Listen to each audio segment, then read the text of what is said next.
Hey guys, once again, Vince Kelvin here from PUASummit.com, here with a very special guest.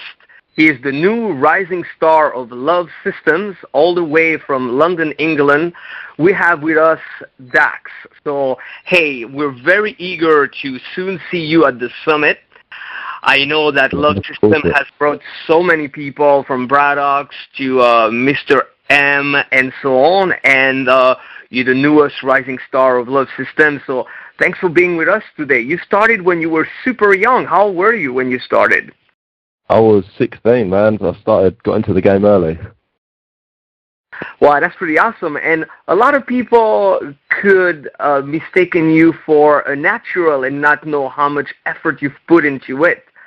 Yeah, I mean, that's the thing, because I got into it so young. A lot of my friends, I mean, when we used to go to clubs, because we started going so early, I mean, I think the first time I went to a club was when I was 15, so we started going out pretty young.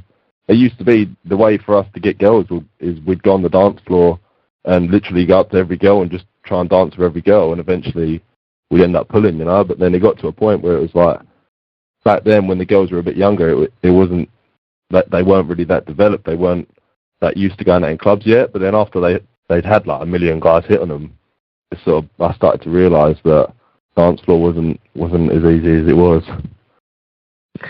So now the topic this year at the summit, which makes it very unique, we're going to focus on an aspect that for most people is not easy, which will be to transition from wherever the guy may be, a day two, or being in touch with the girl on the phone, or same night, right there, just met her, transition into sex.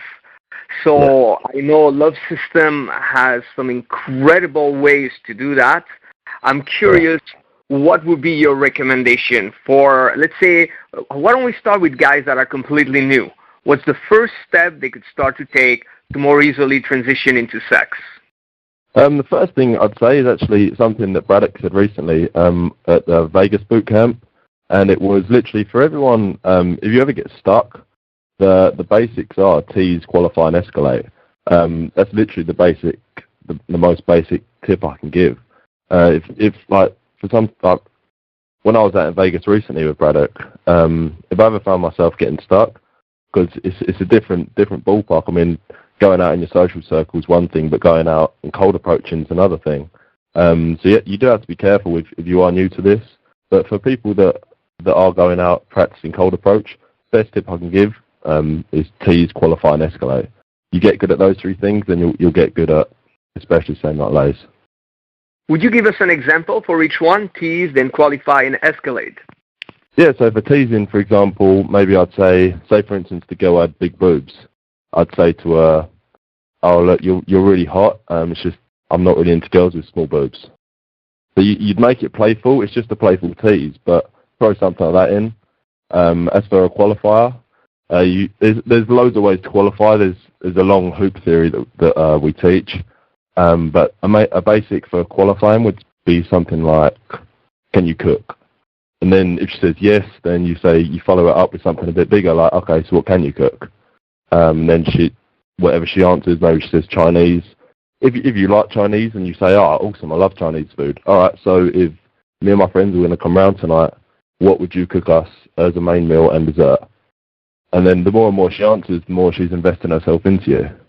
So for teasing and qualification, there a couple of things. Then for escalating is basically as easy. Well, it's not easy, but it's what it is. You have to escalate. It's the only way you're going to get good at being comfortable with touching girls, escalating with them, is by doing it. And there's no other way to do that than going out and speaking to them. Now, last year, Savoy at the summit, which, by the way, is also on the Beyond the Game DVDs, the summit DVDs from last year, brought up something very interesting. The idea of a lot of people talk about escalating Kino, escalating different things, but he mentioned logistic escalation. So I thought that was very, very interesting to acknowledge the fact that, logistics is basically the final thing that will have to be in place, or the final thing that could prevent it from going all the way into sex. So what's your take on logistical escalation? Logistical escalation. To be honest, that's something I've kind of been working on quite a bit recently. Because normally a lot of my game, especially back home, is through Social Circle. After taking Mr. M and Braddock's Social Circle seminar, it made a lot of sense to me that getting good at cold approach is one thing, but once you have a solid social circle around you, the logistics are they're set up a lot easier than it is for instance, a same night lay.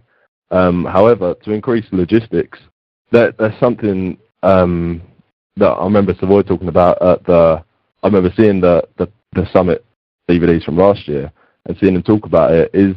If you haven't got the logistics right, then the same night lay is going to be extremely difficult. For instance, if her friends, like one of her friends is driving, or she's driving her friends home. If she's meant to be driving her friends home, logistics are going to be harder to get her back to your place because she has to take her friends home first. She's going to have to make sure it's all right with her friends. So maybe questions that you could ask to start with as for logistics is find out, so